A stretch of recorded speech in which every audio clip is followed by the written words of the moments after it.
New York Times out with a big piece on the relationship between Joe Biden and Andrew Cuomo and the increasing pressure on Biden to weigh in a more direct way on the scandal-plagued governor of New York. Let's throw the piece up on the screen.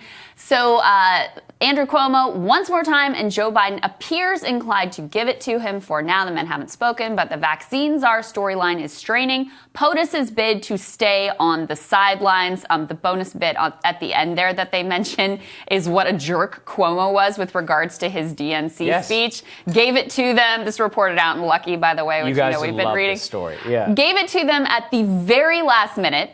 So they didn't have time to make changes or anything, and didn't mention Joe Biden's name until like the last 5 seconds. Yeah, of 4 minutes into a 5-minute video.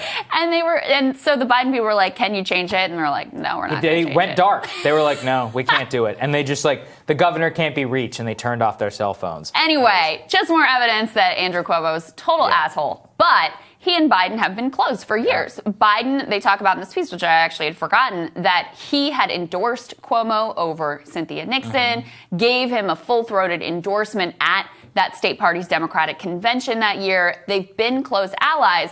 And of course, when Biden has been asked about this scandal, this is what he had to say. Mr. President, do you think Governor Andrew Cuomo should resign? I think the investigation is underway and we should see what it brings us. So he says, hey, let's see where the investigation goes. Sounds like a reasonable response, but what they report in this story is that's exactly what the governor and his allies have urged people to say. They're urging people to wait for the results of the investigation to buy time. This is what we talked about yesterday. Nancy Pelosi and Joe Biden have gone against basically the entire, now at this point, New York congressional delegation. Jerry Nadler, AOC, Jamal Bowman, Mondale Jones, Chuck Schumer, Kirsten Gillibrand have all come out and called for Cuomo to resign.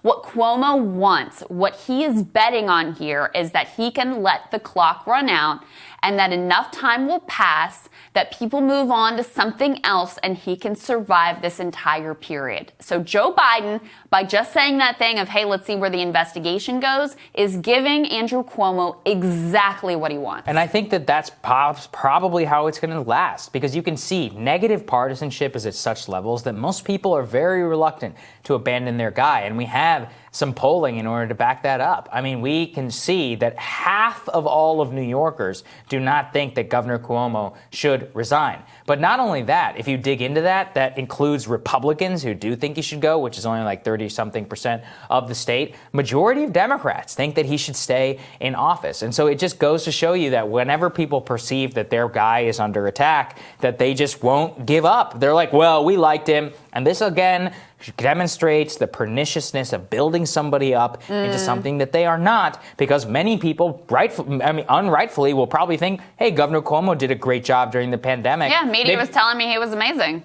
Media told me he was amazing. I saw him on your show. Well, why should I believe you now? Because here's the thing. They don't know anything about the nursing home scandal. You'd actually have to go and seek out that information. Most people are just living their lives or having a tough time. And that's just the sad truth, which is that whenever you have media build people up and they're not telling people the truth, it affects public opinion. And this is a perfect example of that. Well, and here's the thing. The media has fixated on the allegations of harassment and one allegation of sexual assault. And those allegations are really gross. Everything from, asking someone to play strip poker, do they sleep with older men? I mean, it's all really gross. And then the assault allegation that he forcibly groped someone, like lured them to the guy. Like, these are really serious claims. However, I think what people would actually care more about is the corruption, the nursing home scandal, the cover-up, et cetera. And that's been sort of buried. Yeah. I mean, that is really not what news media organizations are leading with. All their stories about Cuomo are focused almost exclusively on the harassment allegations. Again, I don't want to downplay those things because they're really gross and really outrageous. If they're true, it's unconscionable and is grounds for impeachment and resignation on its own. However, I think it may land even harder to realize, this guy was painting himself as some hero and selling books and accepting Emmy awards. Meanwhile, his decision-making killed thousands of people, and then he lied about it and covered it up. And meanwhile, he's filling his campaign coffers with money from the very executives that are benefiting from the decisions that he made. If the media was telling that story, I think you would see these numbers fall even further. And we should also say, he has taken a big hit. I mean, he was at 70% favorability in the state. Now he's underwater in terms of favorability, and there is a significant minority that want him gone. So he has taken a big hit. And I think, look, what he's praying for now is that there isn't another shoe to drop, that this is basically the end of the allegation, that this is it, and that if he just gets a little bit more time, he can ride this thing out. And again, Joe Biden today is giving him exactly what he wants. Apparently, the thing that has made the Biden people most uncomfortable was the story that came out that we covered yesterday about Cuomo's vaccine czar calling county executives, and in the same call, asking for their loyalty to Cuomo and talking about how many vaccines they're going to get in vaccine distribution. I mean, clearly the implicit connection there is like, hey, if you don't play ball and stand by my guy, then you may be at the back of the line in terms of vaccine distribution. That made it more uncomfortable, according to this piece, for the Biden people. Well, it should. Yeah. That's mob boss level behavior. Absolutely. That's not just like talking with political appointees. You're screwing with people's lives after already destroying people's lives during the nursing home scandal. So, look, I don't think Biden is going to remain...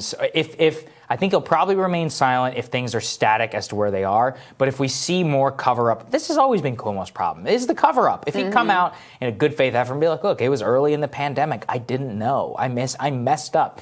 Everyone would forgive him. But on this, I don't think so. Not when you cover it up, not when you take a victory lap with the book, and especially not now. If another shoe drops, I do think he's going to have a big, big problem. Yep. And that investigation into the harassment allegations from the Attorney General's office is ongoing. So we'll keep you updated on all of that, and we have more Rising for you after this.